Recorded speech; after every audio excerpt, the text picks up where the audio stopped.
нийт өрхийн 20%-ыг нэг ам бүлтэй өрх эзэлж байна. Зоонуудын өвчин судлалын үндэсний төвийн захирлаасанд ял оноолоо. Бага насны хүүхэд нохоод хазуулж гэмтжээ. Цахим орчинд хүүхэд хамгаалах журам батлагдлаа. Цуслангийн байр түрээслэх эрэлт хэрэгцээг далимдуулж хүмүүсийг зайлилж байна. Хасын хүлгүүд 5 дахь хожлоо авлаа.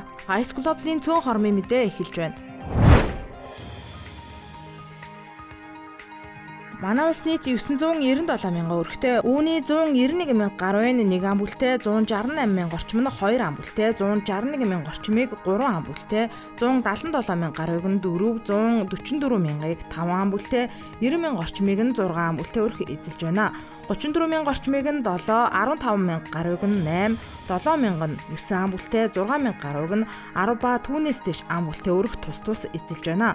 Тодорхойлбол нийт өрхийн хамгийн их хувийг буюу 20%-ыг нэг ам бүлтэй өрх эзэлж байна. Харин 10 ба түүнээс дээш ам бүлтэй өрх ердөө 6%-ийг эзэлж байна. Түүнчлэн манай улсад өнгөрсөн онд 14225 хос гэрлэлтэд бүртгүүлж 4436 хос гэрлэлтэд цуцлуулжээ.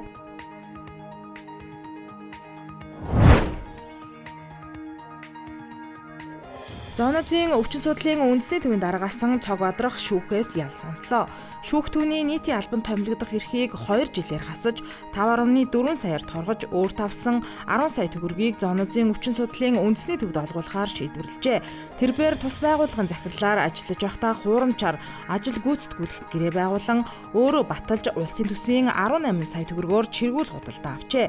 Ингэхдээ өөртөө 10 сая төгрөгийг бэлнээр авч албан тушаалын давуу байдал бий болгосон нь тогтоогдсон байна. Уг ажил нь төсөвт тусгагдаагүй байсан бөгөөд ажилтнуудын орчин нөхцөлийг сайжруулах нэрээр хийсэн байна. Бага насны хүүхэд нохоод хазуулж гэмтжээ. Тодорхойлбол Дорнод аймагт 1 настай эрэгтэй хүүхэд энэ сарын 13-ны 22 цагийн орчимд уяатаа байсан нохоод ойртож шилэн хүзүүх хэсэгтээ хазуулан аймгийн эрчим тэмчилгээний тасагт ирсэн байна. Уг хэргийг Дорнод аймгийн цагдаагийн байгууллага үргэлжлүүлэн шалгаж байгаа бөгөөд томчууд бага насны хүүхдэд тавих хараа хяналтаа сайжруулах шаардлагатайг анхаарууллаа.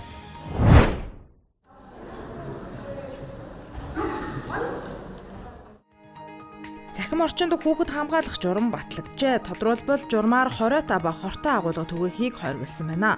Тухайлбал хүүхдийн нэр төр алдар хүндийг гутаанд оромжилсан, гэмт хэрэг хүчирхийллийн үйл болон мансууруулах бодис электрон болон утаад тамхи, шин төрлийн тамхины хэрэглээг далд буюу шууд сурталчилсан, хууль бус зар сурталчилгаа зэргийг хориотой агуулгад, ёс суртахуун, сэтгэл зүй, оюун санааны хөгжилд сөрөг нөлөөтэй мэдээлэл, зөвшөөрлгүйгээр хүүхдийн зураг, бичлэг түгээх, насанд хүрэхтэд зориулсан бүтээл зэргийг хортой агуулгад тус багцаж түгээхийг хоригложээ.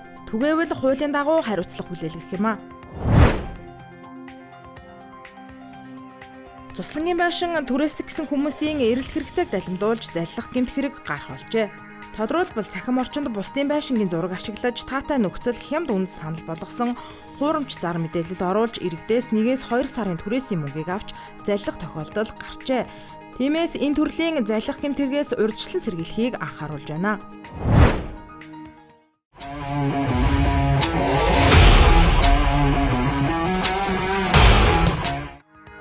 Хасын хүлгүүд баг BCL Asia East тэмцээнд нэг ч ялагдлагүйгээр хэсгээ тэргүүлж байна. Тэд Сингапурын Adroit клубыг 76-62-ын харьцаатай буулгаж авснаар хэсгийн 5 дахь хожлоо аваад байна.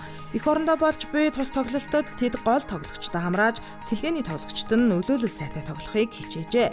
Тоглолт төлөвлөгөөний дагуу явагдаж байгаа бөгөөд хожлын төлөө зүтгэх болно гэдгээ хэлж байна. Дараагийн тоглолтод тэд дасгалжуулагчийн зурсан зургийн дагуу тоглоно гэлээ. Ice Global-ийн цөөн хормын мэдээ байлаа. Ажлын амжилт хүсье.